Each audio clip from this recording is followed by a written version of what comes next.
अस्सलाम वालेकुम। आज जो टॉपिक हमने इस लेक्चर में डिस्कस करना है डिस्ट्रीब्यूशन लॉ। डिस्ट्रीब्यूशन लॉ को देखा जाए तो इस टॉपिक में से बेसिकली दो शॉर्ट क्वेश्चन आ रहे होते हैं, पास पेपर में काफ़ी दफ़ा आ चुके हैं। पहले नंबर पर जो शॉर्ट क्वेश्चन आ रहा था वो कहता है स्टेट, आपने स्टेटमेंट लिखनी है, state distribution law, distribution law, आपने डिस्ट्रीब्यूशन लॉ की स्टेटमेंट लिखनी है। अच्छा, डिस्ट्रीब्यूशन लॉ या फिर इसकी जगह पे कहेगा पार्टीशन लॉ, पार्टीशन लॉ। लो जी, अगर आपको डिस्ट्रीब्यूशन लॉ आ जाए वर्ड या फिर वर्ड आ जाए पार्टीशन लॉ, दोनों का मतलब सेम है। अच्छा, डिस्ट्रीब्यूशन का मतलब याद रखिएगा, डिस्ट्रीब्यूशन का मतलब होता है तकसीम करना। क्या? तकसीम करना। बस अभी सिर्फ मतलब याद रखिएगा, आगे जाके हमने सारी की सारी एक्सप्लेनेशन करनी है कि डिस्ट्रीब्यूशन लॉ से क्या मुराद है। सही है, अब डिस्ट्रीब्यूशन ही वर्ड क्यों रखा गया है, इसके अलावा कोई और इसके साथ वर्ड क्यों नहीं लगाया गया। सही है, तो सही सबसे पहले स्टेटमेंट लिखते हैं। A salute,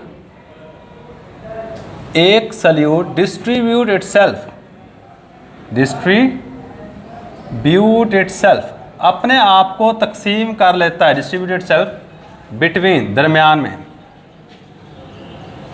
between two immiscible solvent, immiscible solvent with a constant ratio, with a constant, एक मुस्तकिल, between two immiscible solvent with a constant ratio of their concentration, of their concentration at constant temperature, एक दिए गए temperature पर, eight constant temperature. बच्चे ये इसकी statement है। क्या? Solute distributed self between two immiscible solvent with a constant ratio of their concentration at constant temperature. इस चीज़ को हम नाम दे देते हैं डिस्ट्रीब्यूशन लॉ का। अच्छा, क्या मतलब, सारी की सारी चीज़ें हमने लिख तो ली हैं, अब इन्हीं चीज़ों की एक्सप्लेनेशन करनी है हमने। सही है, अब इसका मतलब समझिएगा। कहता है अगर हमारे पास ना, सपोज करते हैं ये मेरे पास एक सेपरेटिंग फनल है, या फिर जो आपकी बुक वाला एग्जांपल दे रहा है ना, हम चलो उसी एग्जांपल को ले लेते हैं और उसी एग्जांपल को यहाँ पे एक्सप्लेन करेंगे। कहता है आपने ना सबसे पहले पानी लेना है। अब मेरी बातें सुनते जाइएगा, सारी की सारी चीज़ें। ये मेरे पास एक बीकर है, अब इस बीकर में आपने कौन सी चीज़ ले ली? सबसे पहले वाटर ले लिया, पानी ले लिया। चलो यहाँ मैंने क्या कर दिया, ये पानी ले लिया। अब पानी में ना आपने कौन सी चीज़ हल करनी है? आयोडीन। कौन चीज़ हल करना चाहते हैं? आयोडीन। सही है, तो आयोडीन मैंने कल लैब के अंदर दिखाया था कि आयोडीन सॉलिड होती है। सही है, अब आयोडीन जो होती है ना वो पानी में इतनी जल्दी हल नहीं होती, लेकिन आप इसकी सोलबिलिटी को बढ़ा सकते हो। अब आयोडीन के साथ एक साल्ट होता है पोटाशियम आयोडाइड। क्या कौन सा साल्ट है हमारे पास? Potassium iodide.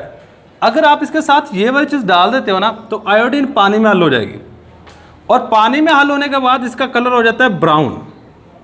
कौन सा कलर होता है? ब्राउन। अच्छा, पानी में हल क्यों होते हैं? कहता है बेसिकली पानी में हल होने की रीज़न ये है कि जब पोटाशियम आयोडाइड आयोनाइज होता है तो ये बनाता है K+ साइन और साथ में आयोडाइड आयन। ये आयोडाइड आयन इसके साथ रिएक्ट करता है I- और साथ में I2 के साथ रिएक्ट करेगा और ये वाला आयन बना देगा I3 ion, I3 minus ion. अब बाद दफ़ा पेपर के अंदर ये भी सवाल आ जाता है, why iodine is not soluble in water, iodine पानी में हल क्यों नहीं होती? भाई इसका सिंपल सा आंसर है। इसका आंसर वैसे यहाँ पे नहीं दिया हुआ, लेकिन इसका आपने आंसर पढ़ा हुआ है 9th क्लास में। आपने एक प्रिंसिपल पढ़ा, लाइक डिजॉल्व लाइक प्रिंसिपल। उसके मुताबिक क्या है जी, पोलर चीज़ें पोलर चीज़ों में हल होती हैं, पोलर चीज़ें पोलर चीज़ों में हल होंगी, नॉन पोलर चीज़ें नॉन पोलर चीज़ों में हल होती हैं। ऐसा ही है, नॉन पोलर चीज़ों में हल होती हैं। और पोलर और नॉन पोलर आपस में हल, पोलर और नॉन पोलर आपस में हल नहीं होते। हल ये हो गए, ये भी हो जाएंगे, लेकिन पोलर को अगर नॉन पोलर में या नॉन पोलर को पोलर में डालते हो तो हल नहीं होंगे। बेसिकली रीज़न यही है। आयोडीन जो होती है ना, iodine is a non polar compound. ये क्या हमारे पास नॉन पोलर है, जबकि पानी क्या है? पोलर है। इसलिए ये दोनों चीज़ें आपस में हल नहीं होती। लेकिन आप जैसे ही पोटाशियम आयोडाइड को डालते हो पोटाशियम आयोडाइड क्या करता है, आयोडाइड आयन पैदा करता है, आयोडाइड आयन आयोडीन के साथ रिएक्ट करता है और ये वाली चीज़ बना देता है, और ये वाली चीज़ पानी में हल हो जाती है। भाई ये बात याद रखिएगा, सही है। और इसके हल होने के बाद कौन सा कलर आएगा, कलर कौन सा आएगा, ब्राउन। चलो मैं ना यहाँ पे सपोज कर लेता हूँ ये सारे का सारा ब्राउन कलर कुछ इस तरह का आ गया। अब मेरी बातें सुनते जाना, मैंने बाद में ये सारी की सारी बातें लिखनी है। सारे का सारा रंग कैसा हो गया, इस तरह का हो गया, ये ब्राउन कलर सपोज कर लो। कहते अब आपने पता क्या करना है, इसमें ना पोटाश एक सॉल्वेंट है कार्बन टेट्राक्लोराइड, ये कौन सॉल्वेंट है, कार्बन टेट्राक्लोराइड। कहते आपने इसे कार्बन टेट्राक्लोराइड डालना है। चलो ये मैंने कार्बन टेट्राक्लोराइड डाल दिया। एक बात याद रखिएगा, जो आयोडीन है ना, ये वाली चीज़ आयोडीन, ये कार्बन टेट्राक्लोराइड में ज़्यादा हल होती है। किसमें ज़्यादा हल होती है, कार्बन टेट्राक्लोराइड में, जबकि पानी में कम होती है। लेकिन पानी में अब हो चुकी है और होने के बाद कौन सा कलर आया, ब्राउन। कहते अब जैसे ही कार्बन टेट्राक्लोराइड डालते हो तो नीचे से आयोडीन ऊपर की तरफ जाना शुरू हो जाती है। ऊपर वाला सॉल्वेंट जो आप डालते हैं वो पहले पानी की तरह का होता है, बिल्कुल कलरलेस। लेकिन जैसे ही आप ऊपर से सॉल्वेंट डालोगे पोटाश कार्बन टेट्राक्लोराइड, तो होता यह है कि आपका जो सॉल्वेंट है कुछ ये वाला काम होना शुरू हो जाता है। इसी में नीचे वाला जो कलर है वो फेड होना शुरू हो जाता है, और यही कलर थोड़ा सा पिंक कलर ऊपर वाली साइड पे आना शुरू हो जाता है। मतलब ऊपर वाली साइड पे कौन सा कलर जाना शुरू हो गया, पिंक। बेसिकली यहाँ पे जो I2 बनता है, और I2 का जो कलर है, पर्पल कह लो या पिंक कह लो, दोनों बातें सही हैं। पर्पल कलर और पिंक कलर दोनों ऑलमोस्ट सेम होते हैं। नीचे वाली साइड पे, यहाँ पे नीचे वाली साइड पे बेसिकली कौन सी चीज़ मौजूद थी, वाटर, और ऊपर वाली साइड पे कौन सी चीज़ मौजूद है, कार्बन टेट्राक्लोराइड। नीचे वाली जगह पे, ऊपर वाली साइड पे कौन सा कलर आना शुरू हो गया, पर्पल, और नीचे वाली जगह पे जो कलर आ रहा था हमारे पास ब्राउन, वो ऐसा ऐसा फेड होना शुरू हो जाएगा। क्यों फेड होना शुरू हो गया, फेड का मतलब क्या है, ऐसा ऐसा डिम होना शुरू हो जाएगा, कम होना शुरू हो जाएगा। हुआ ये कि नीचे से जब आयोडीन ऊपर की तरफ जाना शुरू हुई, हालांकि कलर तो किसकी वजह से आ रहा था, ब्राउन कलर आयोडाइड आयन की वजह से आ रहा था, सही है। अब आयोडाइड आयन पीछे की तरफ जाना शुरू हुई, ये वाली चीज़ बनी, ये वाली चीज़ ऊपर की तरफ जाना शुरू हुई, तो मतलब यहाँ पे नीचे वाली साइड पे आयोडीन कम होना शुरू हो गई। जैसे ही कम होना शुरू हो जाएगा, नीचे से जो ब्राउन कलर है वो ऐसा ऐसा फेड होना शुरू हो जाएगा, और एक वक्त आएगा ऊपर जितनी आयोडीन जा सकती थी चली जाएगी, नीचे जितनी चीज़ रह सकती थी रह जाएगी। मैं सपोज करता हूँ आयोडीन के, सपोज कर लेता हूँ आयोडीन के 20 मॉलिक्यूल ऊपर चले जाते हैं और 10 मॉलिक्यूल नीचे रह जाते हैं। कहते हैं अब दो चीज़ों के दरमियान में, अब मेरी बात सुनिएगा, अब इस चीज़ की समझ आएगी। कहता है हमारे पास अ सॉल्यूट डिस्ट्रीब्यूट इटसेल्फ, एक सॉल्यूट अपने आप को तकसीम कर लेता है। देखो यहाँ पे जो सॉल्यूट में यूज़ किया है ना, वो कौन सा है, ये वाली चीज़ आयोडीन है। देखिए हमारे पास आयोडीन। कहते हैं अ solute distribute itself between two immiscible solvent, दो इमिसिबल सॉल्वेंट के दरमियान। दो इमिसिबल सॉल्वेंट कौन से, अच्छा वर्ड मैंने यहाँ पे यूज़ किया इमिसिबल। इमिसिबल का मतलब याद रखिएगा, ना हल होने वाले, ना हल होने वाले, मतलब ऐसे सॉल्वेंट ले रहे हैं जो एक दूसरे के अंदर हल ना हो। ये काम आप घर में भी कर सकते हैं कि दो सॉल्वेंट कहें जी सर जी हमें बताएं जो आपस में हल ना होते हों। तो बच्चे इसके सबसे बेस्ट एग्जांपल है, घर में पानी लो और कुकिंग ऑयल लो यानी घी लो, उसको डालो, दोनों एक दूसरे के अंदर हल नहीं होते। सरसों का तेल ले लो, पानी ले लो, दोनों को मिलाओ, आपस में हल नहीं होते। डीजल ले लो, पानी ले लो, दोनों को डालो, आपस में हल नहीं होते। सही, मतलब इस तरह की दो चीज़ें लेनी जो एक दूसरे के अंदर हल ना हो। यानी कि हमने यहाँ पे दो सॉल्वेंट जो यूज़ किए हैं, एक वाटर है, कार्बन टेट्राक्लोराइड है, ये दोनों एक दूसरे के अंदर हल नहीं होते। कहता है ये दोनों एक दूसरे के अंदर सॉल्वेंट हल ना हो, और जो सॉल्यूट आप ऊपर से डालोगे वो अपने आप को इस तरह तकसीम करेंगे, जितना ऊपर जाना वो ऊपर चला जाएगा, जितना नीचे रहना हुआ नीचे रह जाएगा, और एक कांस्टेंट रेशो आ जाएगी। मतलब यहाँ पे जो कांस्टेंट रेशो है 20/10 है, और 20/10 को अगर मैं डिवाइड करूँगा 2/1 आ जाएगी, मतलब 2:1 है। 2:1 का मतलब क्या है, कार्बन टेट्राक्लोराइड में आयोडीन के मॉलिक्यूल, कार्बन टेट्राक्लोराइड में आयोडीन के मॉलिक्यूल 2 रह रहे हैं, जबकि वाटर में आयोडीन के मॉलिक्यूल कितने रह रहे हैं, 1।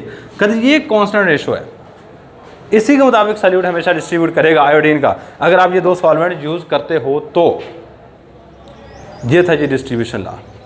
तो आप दोबारा फिर पढ़ लो, a solute distribute itself between two immiscible solvent with the constant ratio of their concentration, मतलब अपने मिकदार के लिहाज से कांस्टेंट रेशो में डिवाइड हो जाएंगे।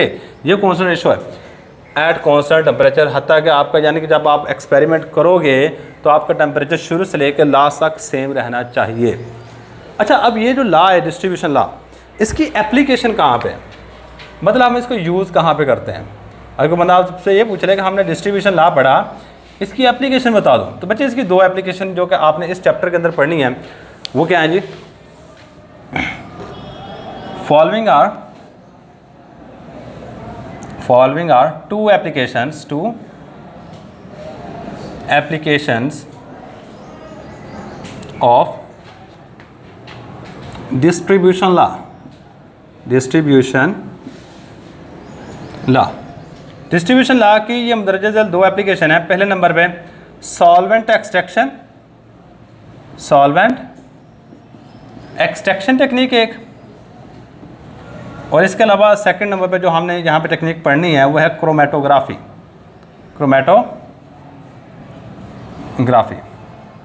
अच्छा, आपकी बुक में जो सॉल्वेंट एक्सट्रैक्शन दी गई है ना, ये एक लेक्चर में ख़त्म हो जाएगी। नेक्स्ट लेक्चर में हम इसको ख़त्म कर देंगे। अगर आपने बड़ी डिटेल कर दी, हमने नहीं थोड़ी डिटेल में पढ़नी है बच्चे, आप इसको सुनना चाहते हैं ना, यूट्यूब पे जाके मेरे चैनल पे जाके इसके तकरीबन ना कोई 25-20 लेक्चर बने हुए हैं। 20-25 लेक्चर सिर्फ सॉल्वेंट एक्सट्रैक्शन पे हैं, जाकर सुन लीजिएगा। अब क्रोमेटोग्राफी यहाँ पे 2 लेक्चर में ख़त्म हो गई, अगर बेसिकली ख़त्म किया जाए तो एक ही लेक्चर में हो जाती है। सही है। अगर आपने इसकी डिटेल पढ़नी है, इसकी टाइप्स वगैरह पढ़नी है, बट इसके कम से कम भी 70-75 लेक्चर बने हुए हैं क्रोमेटोग्राफी के, सिर्फ टाइप्स वगैरह ये वो चीज़ें अगर आप सुनना चाहते हैं वो जाकर सुन सकते हैं। लेकिन फर्स्ट ईयर में कोई ज़रूरत नहीं है, 2-2 सवाल आते हैं, इनमें से हमें सुनने की ज़रूरत भी नहीं है। सही है। हम टू द पॉइंट बात करेंगे जो पेपर के लिहाज से, क्योंकि मैंने शुरू में बता दिया है कि ये जो चैप्टर हम पढ़ रहे हैं ये सिर्फ और सिर्फ इंपॉर्टेंट है शॉर्ट क्वेश्चन के हवाले से। हाँ, मैं बीच में किसी जगह पे भी शॉर्ट क्वेश्चन नहीं छोड़ूंगा। जिस तरह का भी शॉर्ट क्वेश्चन आता हुआ मैं उसको यहाँ पे लिखवाऊँगा, उसका आंसर भी लिखवा दूँगा, ताकि आपके लिए थोड़ा सा फ़ायदा हो जाए कि कौन सी चीज़ आती है। लेकिन समझा मैं सारी चीज़ें दूँगा। जो आपकी बुक में ये सारी चीज़ें बातें की हुई हैं, ये जो मैंने समझाई है ना, ये सारी बातें की हुई हैं, लेकिन हम लिखेंगे वो चीज़ें जो पेपर में आती हैं। हम ये नहीं करेंगे कि सारी चीज़ें लिख लें जो पेपर में नहीं भी आती। हाँ, थोड़ा बहुत उसका इंट्रोडक्शन वगैरह लिख लेंगे। लेकिन अब यहाँ पे ना एक और भी टर्म आ जाती है, एक वर्ड है डिस्ट्रीब्यूशन कोफिशिएंट या डिस्ट्रीब्यूशन कांस्टेंट। सही है। तो ये भी एक वर्ड है, इसको भी एक्सप्लेन करेंगे, इसका मतलब क्या है। तो हेडिंग दे दो थोड़ी देर के लिए, डिस्ट्रीब्यूशन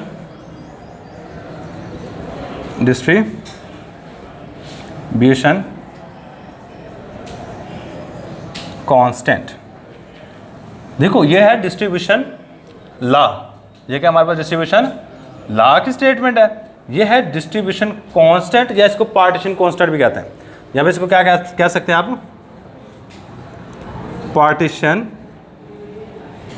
कांस्टेंट। अच्छा, अब इसकी स्टेटमेंट क्या बनेगी, देखो मेरी बात सुनो। असल में ना ये दो चीज़ों के दरमियान में रेशो, इसको ना के से रिप्रेजेंट करते हैं। किससे रिप्रेजेंट कर रहे होते हैं, के से। ये दो चीज़ों के दरमियान में क्या हमारे पास रेशो है। किन दो चीज़ों के दरमियान रेशो, देखो आपने यहाँ पे दो चीज़ें ली हुई हैं। एक लिया CCl4 कार्बन टेट्रा क्लोराइड, नीचे क्या लिया हुआ है आपने, वाटर। सही है बच्चे। ये वाली चीज़ है ऑर्गेनिक, ये क्या चीज़, ऑर्गेनिक। पानी क्या है, इन ऑर्गेनिक। अब देखो इसमें क्या, कौन सी चीज़ ऊपर नीचे जा रही है, सल्यूट। कौन सी चीज़ ऊपर नीचे जा रही है, सल्यूट, जो कि हमने कौन सा यूज़ किया हुआ है, आयोडीन। तो आपकी बुक वाला कह रहा है कि ये बेसिकली दो चीज़ों के दरमियान में रेशो है, आपका सल्यूट कितना ऑर्गेनिक लेयर में मौजूद है और कितना सल्यूट इनऑर्गेनिक लेयर में मौजूद है। मतलब यहाँ पर अगर देखा जाए ऑर्गेनिक लेयर में 20 मॉलिक्यूल थे, इनऑर्गेनिक में 10 थे। ये जो हमारे पास आंसर आ रहा है ये असल में डिस्ट्रीब्यूशन कांस्टेंट है। ये क्या हमारे पास डिस्ट्रीब्यूशन कांस्टेंट, या फिर कोफिशिएंट भी कहते हैं। सही है। तो लेकिन आप यहाँ पे याद रखिएगा, हमारे पास सल्यूट की कितनी मिकदार इन ऑर्गेनिक सॉल्वेंट और सल्यूट इन इनऑर्गेनिक सॉल्वेंट, ये दो चीज़ों के दरमियान में रेशो। मतलब ऑर्गेनिक चीज़ को आप रखोगे ऊपर, इनऑर्गेनिक चीज़ को रखोगे नीचे, ऑर्गेनिक को ऊपर, इनऑर्गेनिक को नीचे। सही है। तो यही बात हम यहाँ पे लिखेंगे It is the ratio between, yeah, it is the ratio between the amount of solute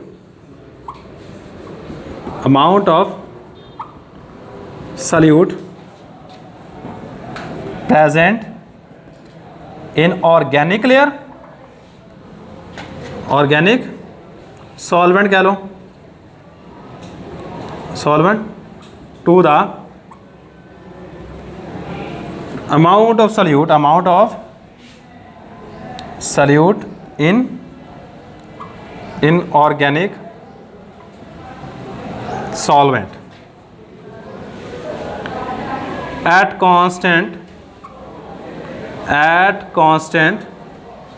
temperature. अगर टेम्परेचर को कांस्टेंट रखा जाए तो इनके दरम्यान में जो रेशो होगी इसको हम नाम देंगे डिस्ट्रीब्यूशन कोफिशिएंट या कांस्टेंट या पार्टीशन कांस्टेंट। सही है। तो इसका अगर फार्मूला लिखूं तो बच्चे K is equal to amount of solute in organic, amount of solute in organic layer भी कह सकते हो, ऑर्गेनिक लेयर, और नीचे आ जाएगा अमाउंट। अच्छा, अमाउंट की जगह पे एक और वर्ड भी इस्तेमाल कर सकते हैं, कंसंट्रेशन। बात सेम है। सही है। मतलब इसके अगर आप यहाँ पे लिख देते हैं ratio between the concentration, basically concentration लिख लो ज़्यादा अच्छा रहेगा। कंसंट्रेशन मिकदार को कहते हैं, अमाउंट का मतलब भी मिकदार ही है। सही है। कंसंट्रेशन ऑफ सॉल्यूट ऊपर भी आप इस तरह कर लो, कंसंट्रेशन कर लो। सही है। मैं फिर कह रहा हूँ आप अमाउंट भी लिख सकते हो। अमाउंट और कंसंट्रेशन में कोई ज़्यादा फर्क नहीं है। कंसंट्रेशन भी मिकदार है और अमाउंट भी मिकदार है। कंसंट्रेशन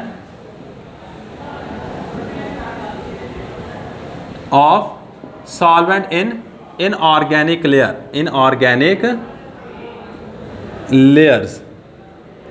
लो जी, ये आ गया हमारे पास नेक्स्ट क्वेश्चन। इसके बाद जो क्वेश्चन मैंने अभी एक आपको बताया है वो क्या है कि वाई, ये भी पास पेपर मैंने देखा है, काफ़ी दफ़ा आ चुका है।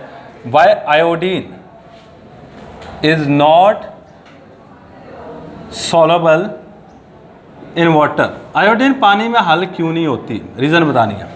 सही है। आपने बेसिकली स्टार्ट करना है एक अथेंटिक प्रिंसिपल का हवाला दे के, यानी कि लाइक डिसॉल्व लाइक हमने पहले पढ़ा है।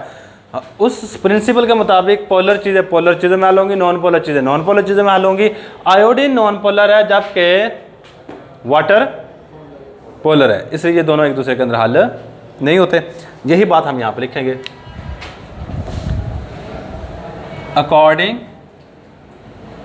To like dissolve like, like dissolve like principle, like dissolve like principle के मुताबिक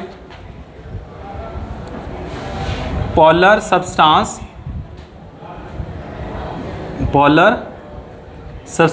are soluble in polar solvent and non polar substance. जो नॉन पोलर सब्सटेंस होती है ना, ये नॉन पोलर सॉल्वेंट में हल होती हैं। Non polar substance are soluble in non polar solvent, non polar solvent. Polar and non-polar substances are not soluble in each other. Polar and non-polar substance, polar non-polar चीज़ें एक दूसरे में हल नहीं होती। Non-polar substances are not soluble in each other. ये last वाली जो बात है ना, ये अकॉर्डिंग बेसिकली इसके ऊपर फिट आती है। Iodine is non-polar while water is polar. That's why they are insoluble in each other. Iodine is non-polar. Iodine basically हमारे पास non-polar compound, non-polar, and water is a polar compound. Water is a polar compound. So इसीलिए they are insoluble in each other, इसीलिए ये एक दूसरे के अंदर हल नहीं होते। लो ये बच्चे, ये वो क्वेश्चंस थे जो कि पास्ट पेपर में आ चुके हैं और मैंने आपको लिखवा दिए हैं। उम्मीद है कि इसके अलावा इस टॉपिक में से कोई भी क्वेश्चन नहीं बनता। सही है, ये क्वेश्चन बनता था जो मैंने बनवा दिया। ये हालांकि पूरी बुक में कहीं पे भी आपके इस चैप्टर में नहीं लिखा हुआ, इस तरह क्वेश्चन नहीं दिया हुआ, लेकिन इसका प्रॉपर आंसर ये है। बाकी ये वाली चीज़ आपकी बुक में बताई हुई हैं। सही, क्या बताई हुई हैं जी? पानी के अंदर अगर आयोडीन डाल दे, पानी में हल नहीं होती। अगर आप पोटाशियम आयोडाइड डालते हो तो ये पानी में हल हो जाती है, क्योंकि आयोडाइड आयन बनता है जो पानी में इजीली हल हो जाता है। और पानी में जब आयोडीन डालते हैं तो ब्राउन कलर आता है। कौन सा रंग आता है? ब्राउन। अब आपने वही पानी ब्राउन कलर वाला ले लेना है और उसके अंदर डाल देना कार्बन टेट्राक्लोराइड, जो कि ऑर्गेनिक सॉल्वेंट है। जैसे कार्बन टेट्राक्लोराइड डालोगे तो नीचे से आयोडीन ऊपर की तरफ जाना शुरू हो जाती है, जिसकी वजह से ऊपर वाली लेयर के अंदर जहाँ पे कार्बन टेट्राक्लोराइड मौजूद है वहाँ पे पर्पल कलर या पिंक कलर आना शुरू हो जाता है। नीचे वाली जगह पे जो ब्राउन कलर था वो ऐसा ऐसा फेड होना शुरू हो जाता है, मतलब कम होना शुरू हो जाता है। क्यों कम होना शुरू हो जाता है? क्योंकि नीचे से आयोडीन ऊपर जा रही है। सही है, तो इस वजह से ये क्या होता है, नीचे से कलर ऐसा ऐसा फेड होना शुरू हो जाता है। तो एक वक्त आता है ऊपर जितनी आयोडीन जा सकती है चली जाती है, नीचे जितनी रहनी होती है रह जाती है। अब दोनों में एक कांस्टेंट रेशो रह जाती है। सही, उसी को हम नाम दे देते हैं डिस्ट्रीब्यूशन कोफिशिएंट का या डिस्ट्रीब्यूशन कांस्टेंट का। सही है, उसकी डेफिनेशन लिख दी कि कितनी ऑर्गेनिक लेयर के अंदर सॉल्यूट चला गया और कितना इनऑर्गेनिक लेयर के अंदर सॉल्यूट मौजूद है। इन दोनों के दरम्यान में जो रेशो होती है वो डिस्ट्रीब्यूशन कांस्टेंट कहलाता है या कोफिशिएंट कहलाता है। सही है, तो ये बात आपने एक सिंपल सी याद रखनी है। तो यही हमारे पास डिस्ट्रीब्यूशन लॉ बेसिकली इसका रेलिवेंट यहाँ तक के क्वेश्चन आ सकते हैं। कल को इंशाल्लाह हम एक टेक्निक ये वाले पढ़ेंगे, कोशिश करेंगे नेक्स्ट 2 लेक्चर में ना ये दोनों की दोनों टेक्निक ख़त्म कर दें और उसके बाद ये आपका चैप्टर ख़त्म हो जाएगा। तो ये हमारे पास आज का लेक्चर। अल्लाह हाफिज़।